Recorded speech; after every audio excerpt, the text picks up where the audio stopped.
All right, I hope this video is showing up good. It kept telling me to rotate my phone, but I already have it sideways.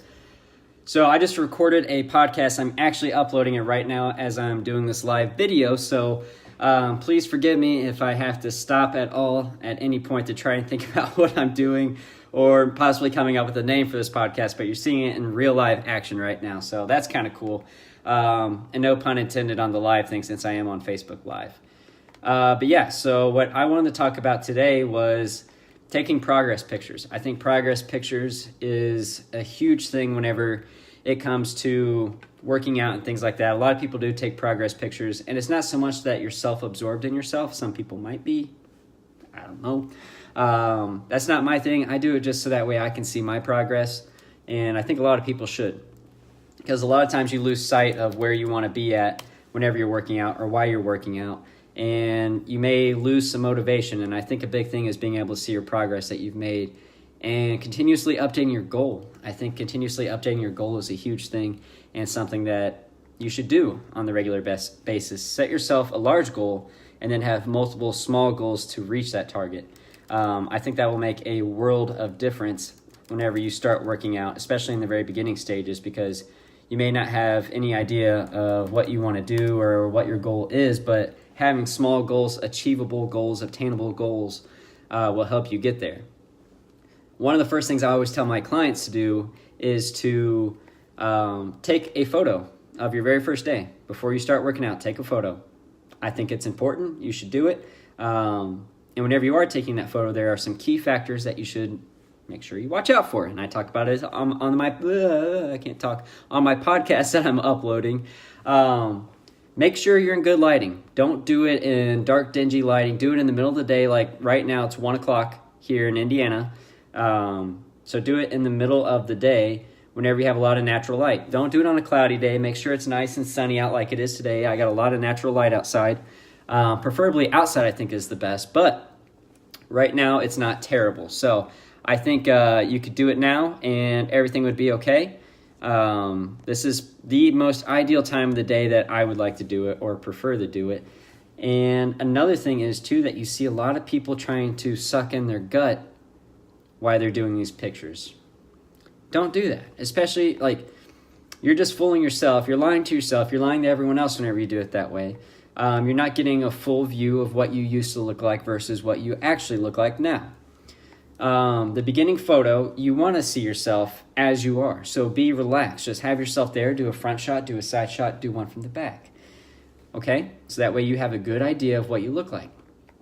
And then, over time, I think ideal time to take updated photos is every other week to once a month. Once a month, you can really see the progress because a lot of weight loss and stuff like that or muscle gain can happen in a month. And then just continuously check up with yourself. Compare your original photo to each photo as you go. That'll help keep you motivated over the time. It's just a big thing. It's a huge thing whenever it comes to working out and things that you need to see. I think that'll keep you interested. And sorry, I'm trying to find this here. I think I saved it in a different place than what I normally do, and I don't know where I put it. For one. Oh, wait, today's also April Fool's Day, so happy April Fool's, everybody. Yeah, I saved it as 1/1, January 1 for some reason, instead of April Fool's. April Fool's on myself, huh? But finally found it. But yeah, another thing, don't suck in your gut. I saw someone post the other day a picture of them having worked out hard for 3 hours, and this all of a sudden is like the fat loss that they saw in the 3 hours from working hard was a picture of them puffing their stomach out as much as they could. And then in the very next photo, 3 hours later, they have their gut all sucked in, which they're still a little overweight, but you can see their ribs kind of starting to poke through on the sides from where they're sucking in. You can tell that their, faces turning red and everything as they're trying to suck in their gut. And they didn't have any change in 3 hours. I mean, if he would have just relaxed and all that and let his stomach go out, there would have been zero change in a matter of 3 hours because you're not going to see that big of a difference in 3 hours. But some people fell for it. Some people were like, oh my gosh, I can't believe it. What's your secret? There is no secret to that. That guy, he lied to you. He lied to you. He didn't do anything. He may have worked out for 3 hours. Sure, good for him. But he didn't lose like 20 pounds in a matter of 3 hours. That's just not realistic. I don't care what anyone tells you. The only way you're going to do that is if you get liposuction, which you got to pay an arm and a leg for that. So no need to do that.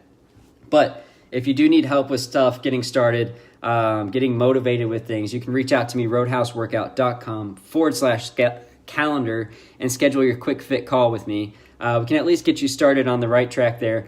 If you don't want to join the program, that's fine. We can at least talk about it, talk about where you're at now and where you want to be, and set some action plans for you. Set some action plans, give you some workouts to get you started. You can even download my free ebook if you want, just roadhouseworkout.com. I got an ebook on there you can download for free. At home, there's no equipment or anything like that. You don't need equipment if you don't want a gym. I do have a gym program as well, but if you can't make it to the gym, I understand. You can just download that and you'll get through the day just fine, and have a great workout plan free of charge. That's all that is. But I also have a full 90-day program that is paid as well if you want to do that. But I think it's super beneficial for you to at least get started. Summer is 3 months out. Typically 3 months is the time frame to achieve the body that you want. So it's now or never. I mean, we're already in April. Summer is just around the corner. We are literally 3 months away from the actual first day of summer, which is June 21st. So I hope you're ready for it. And don't just talk about getting into your summer body this year. Make it happen. Talking isn't going to make you lose weight or gain weight, whatever it is that you're trying to do. You just got to actually do it. And take progress pictures along the way, or else you'll forget why you're working out. And if you need help with that, reach out to me. You can even follow me on Instagram. I got a lot of workout stuff on there. I do in the gym. I do at home, at road_house. Check out my podcast that I'm uploading right now. I can't even focus on it because I'm trying to talk to you at the same time. It's Roadhouse Fitness Podcast. Find it on iTunes. You can find it on Spotify, Stitcher, all that good stuff. Subscribe on there. Give it a 5-star rating if you wouldn't mind. And even smash like to this page that you're watching this live feed on. I would appreciate it. And I'm going to have more live feeds coming and more updates and more tips and things like that. And I hope you liked it. I hope you liked it. Again, you can always reach out to me however you want. DM me, something like that. We'll get started. We'll get you going and get ready for summertime.